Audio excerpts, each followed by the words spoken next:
Good morning, everybody. Oh, thank you. In 1957, the Soviet Union launched Sputnik, the world's first satellite, marking humanity's first stride into the vast expanse of space. And then in 1961, we witnessed a monumental achievement as Yuri Gagarin became the first human to journey into space, a feat that captured the imagination of people around the globe. And of course, we cannot forget 1969, when American astronauts Neil Armstrong and Buzz Aldrin made history with the first successful human landing on the moon, a triumph that showcased the boundless potential of human invention and spirit. Over the course of our history, humankind has dared to exceed the limitations of possibility. We've dreamed the inconceivable. We've built the unimaginable.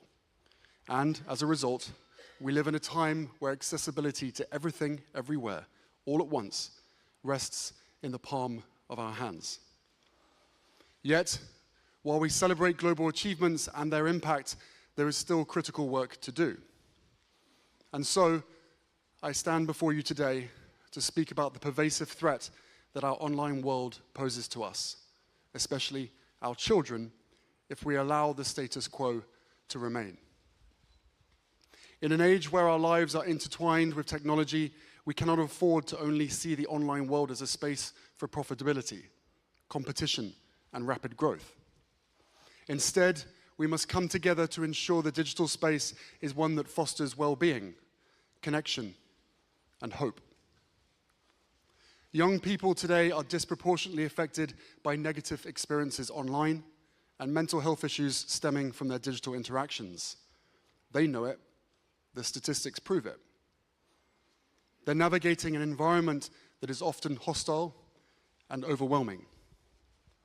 Reports of anxiety, depression, and social isolation linked to these platforms have surged in recent years, creating a crisis that cannot be ignored.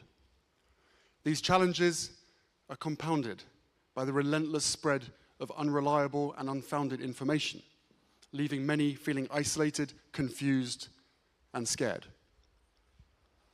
These are not distant problems. They're epidemics currently testing our resolve, and they cannot be ignored. My lock screen is a picture of my kids. What's yours? These children, and thousands more, meant the world to their families. The beautiful faces you see before you, their smiles, their dreams, all lost. All too soon, and all because of social media. It's why we launched the Parents Network, a global community that provides crucial support to parents whose children have suffered from the harmful effects of social media.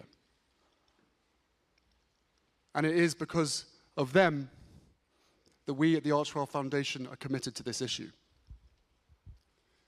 Through trauma-informed practices, our network helps parents come together to forge strong bonds, offering healing support through community. This safe and free-to-access peer support not only offers invaluable resources and advice, it is guided by a licensed facilitator, ensuring that no one has to navigate this journey alone.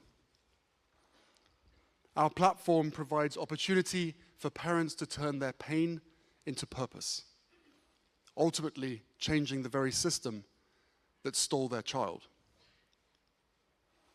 As the digital landscape has evolved, we've seen rising polarization, social unrest, and a disconnect that often manifests itself in violence and fear. Personal social connections have fallen secondary to alternative digital realities. These platforms are designed to create addiction. Young people are kept there by mindless, endless, numbing scrolling, being force-fed content that no child should ever be exposed to. It's not free will. I, like many of you, did not grow up with a phone. Young people today possess an incredible understanding of technology that older generations may struggle to grasp.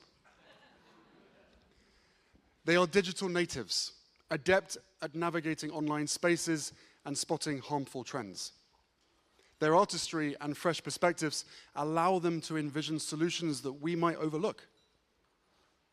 They are also part of a collective who use their voice to speak up when something is wrong. Deep commitments to social justice and inclusivity drive them to advocate for a future that we can be proud of. So we must empower them. We must listen to their experiences, understand their perspectives, and provide them with the resources that they need to navigate and shape the digital world. Something that we keep at the core of our work.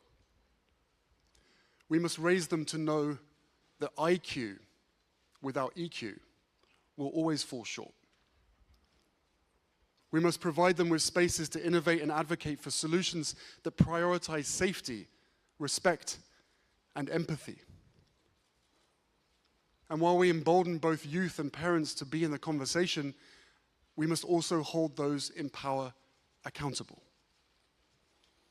The first ever global ministerial meeting focused on ending violence to children will take place in Colombia this November. And it is where, for the first time, there can be global agreement on prioritizing child safety and protection online.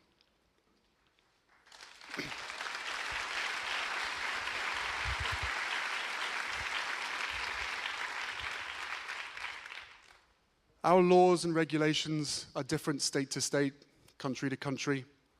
We may have different backgrounds, viewpoints, beliefs, and even access to the internet itself. But the one thing that we can universally agree on is the safety of our children.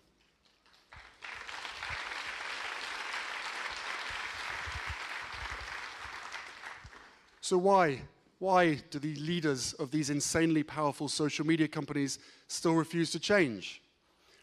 Why are we holding them to the lowest ethical standards? In any other circumstance, a business would commit all resources to fixing the bug. Instead of providing parents with more tips and tricks for navigating hostile environments, shareholders need to demand change.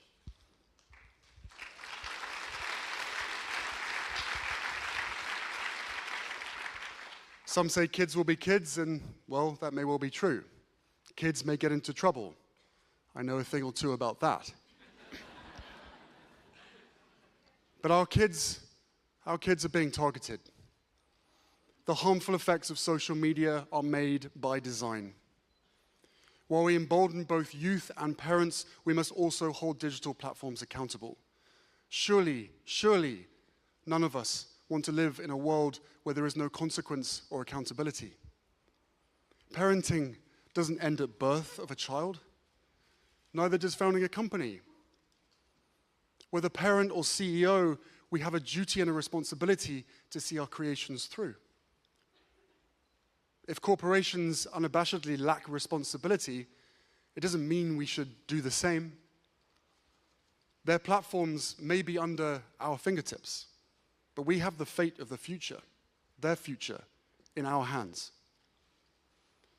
When many in our world today seem to conflate opinion as fact and fact as opinion, we have to work hard to seek and reveal truth.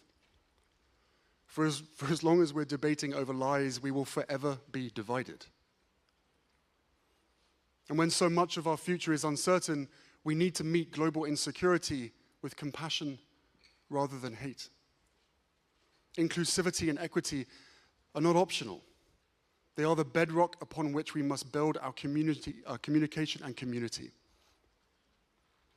And fear, orchestrated at the highest levels, needs to be seen for what it is: a tactic to mask indifference and a failure to seek real solutions. As a growing movement, the Parents Network is committed to this journey. We need platforms that mirror our highest values, designed with safety in mind. But in the meantime, we can't wait. Our kids can't wait. We need to create programs that teach digital literacy, emotional intelligence, and critical thinking. We need to equip our youth with the skills they need to identify and combat online threats. We need a better digital future, one that we all deserve. We were promised a human experience. Instead, we've been a human experiment.